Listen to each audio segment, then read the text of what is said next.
Let's talk about custom fields. Custom fields allow you to add additional fields to the people inside your Cloud Node account, which are not part of the default available fields. To create a custom field, navigate to the partitions page and select your partition. Then click the Create Custom Field button. First, input a field ID, like apartment number. The field ID can also serve as the field's display name, which is what will show in the person's record. To set a different display name, just deselect the Use Field ID as Display Name box, and you will be prompted to enter a new display name.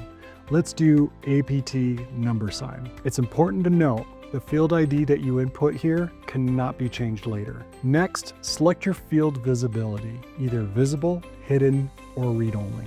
Now we can move on to selecting the type of custom field we are creating. PDK has a few available types of fields: toggle switch, number, string, dropdown, field array, and field group. For this example, let's go with number. Next, the parameters you input will depend on which type you have selected. For this example, we need to input a minimum and maximum number. Once you have selected your parameters, hit save. Now when you look at a user in the people page, you will see your custom field.